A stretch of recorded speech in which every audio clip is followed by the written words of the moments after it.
sa mama pili. Ini kay mayroon. May ruat kapatay kamata yaya anak ko era. Mayra tapat.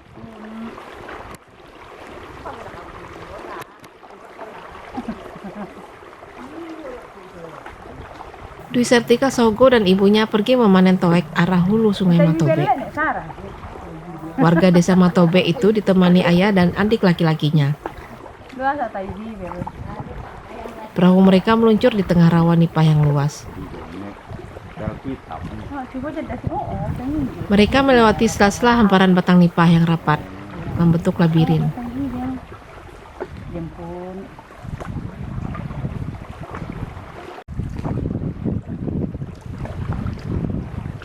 Pukul 12 siang saat yang tepat untuk mempermudah laju perahu.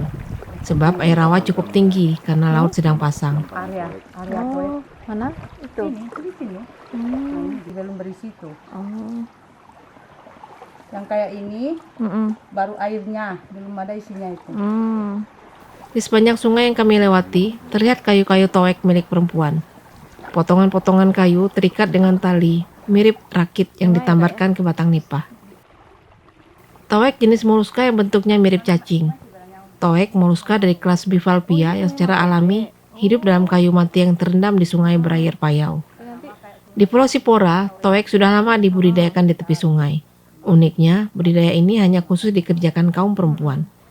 Kalaupun ada peran laki-laki, hanya sebatas membantu menebang dan memotong pohon yang akan digunakan. Pohon untuk toek juga khusus, yaitu pohon bakbak dan pohon tumung.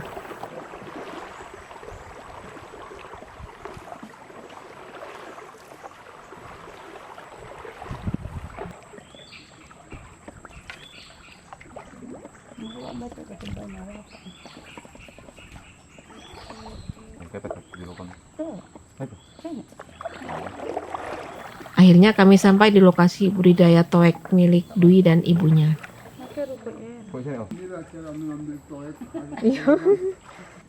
Proses pembuatan kayu toek dimulai dari menebang pohon lalu menggulingkan kayu-kayu yang sudah dipotong ke sungai. Di sungai, kayu-kayu itu dirangkai dengan tali dan paku, lalu ditambatkan ke pohon nipah. Untuk membuat sarang toek, pohon ditebang di ladang dan dipotong-potong sepanjang 1 meter.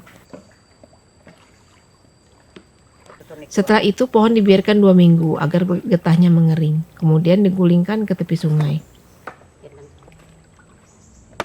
Setelah terendam selama 3 hingga 8 bulan, toek sudah bersarang sendiri di dalam kayu-kayu itu.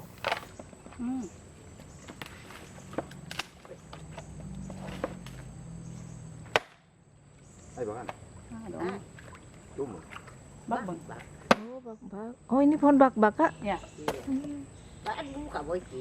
Ya ampun. Wih.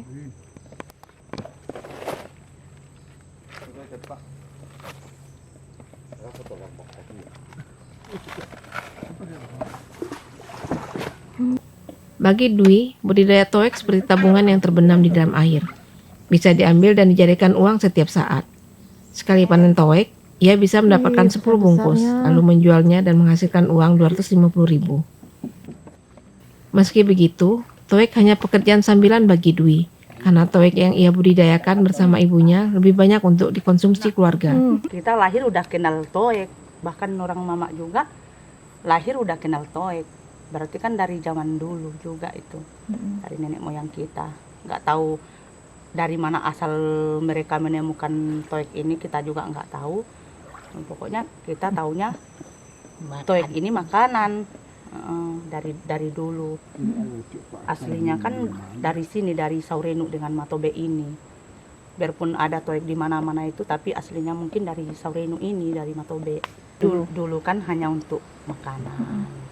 Kalau nggak ada ikan, ini dijadikan ikan.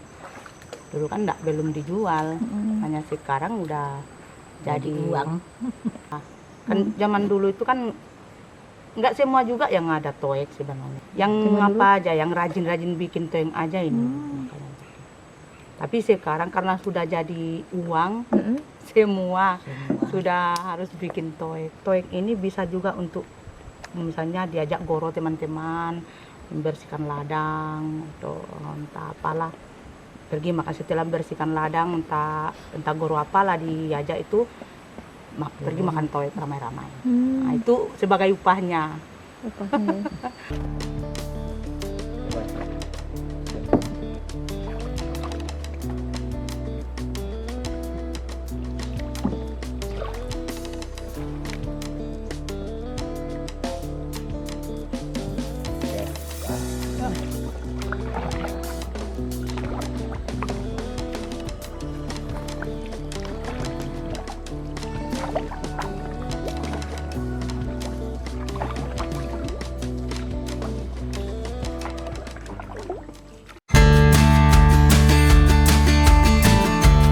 Ada 3 desa di Pulau Sipora yang perempuannya selalu membudidayakan toek.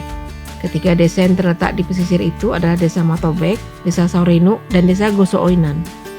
Sungai di 3 desa itu cocok untuk budidaya toek karena sungainya masih bercampur dengan air pasang dari laut. Jika hanya air tawar, toek tidak akan muncul di kayu. Itu sebabnya budidaya toek hanya bisa dilakukan di desa-desa pesisir. Karena itu, warga desa di bagian hulu sungai tidak ada yang melakukan budidaya toek karena air sungainya tawar dan tidak bercampur dengan air laut. Kini karena toek bernilai ekonomi, semakin banyak perempuan bersemangat membudidayakan toek. Denyut bisnis toek terasa di sepanjang sungai dan anak sungai di Desa Gosooinan. Meldayanti Saogo sudah 15 tahun menjadikan budidaya toek sebagai pekerjaan serius. Setiap pagi ia datang ke lokasi budidaya toeknya untuk panen. Setiap hari ia membuka 2 batang kayu toek, lalu menjualnya dengan penghasilan 300.000. Perubahan iklim dan penebangan hutan di hulu sungai dalam 3 tahun terakhir telah mengancam usaha para perempuan mentawai di Pulau Sipora ini. Hujan yang datangnya tidak terduga dengan cepat mendatangkan banjir, sedangkan kemarau dengan cepat membuat sungai menyusut. Banjir menyebabkan toek tidak lagi berwarna putih, melainkan berubah kemerahan dan tidak berlemak. Kondisi toek seperti itu membuat orang tidak mau membeli. Meldayanti mengatakan banjir menjadi musuh toek, karena banjir membawa banyak material tanah yang kecoklatan sehingga mengubah warna toek menjadi coklat kemerahan, seperti warna tanah. Jika hujan turun lebat dalam sehari, sungai akan banjir dan keruh, sehingga toek yang putih juga jadi kemerahan karena menyerap air sungai. Biasanya setelah banjir, Meldayanti menunggu waktu seminggu sebelum bisa memanen toek, agar kondisi toek membaik dan kembali putih. Banjir juga sering membuat rangkaian toeknya yang diikat di tepi sungai hanyut ke laut. Dwi Saogo di Desa Matobek juga merasakan kendala yang sama saat membudidayakan toek, yakni banjir yang datang lebih sering yang menyebabkan air sungai berlumpur. Toek ini kan makanannya dari air, dihisap air ini. Makanya jadi apa? Jadi merah karena air banjir itu kan keruh dia. Nah, dihisap. Jadi itu mungkin yang masuk di situ di dalam toek. Penyebab banjir selain cuaca juga karena maraknya penebangan pohon di hutan perbukitan di Desa Gosooinan. Di sanalah hulu-hulu sungai yang mengalir ke ketiga desa. Kepala Desa Saurinu, Terjelius, mengakui penebangan hutan oleh perusahaan dan pembukaan lahan di hulu sungai berdampak kepada toek yang dibudidayakan para perempuan di desanya. Selain itu, para pembudidaya toek juga jarang mengganti pohon yang ditebang dengan penanaman pohon baru. Kalau dulu jarang, sekarang akhir-akhir ini aja kan. Kondisinya kayak gitu karena banyak penduduk manusia kan tidak menjaga hutan lagi atau aliran sungai. Dulu kan sungai kan selalu dijaga dan dibersihkan alirnya. Tapi sekarang kan semakin banyak penduduk, populasi artinya malah kurang terjaga. Bahkan lagi ini kita dengar ada kegiatan perusahaan di hulu sungai itu sangat dahsyat itu. Akankah masa depan sumber protein keluarga dan sumber ekonomi perempuan mentawai di Pulau Sipora itu bertahan?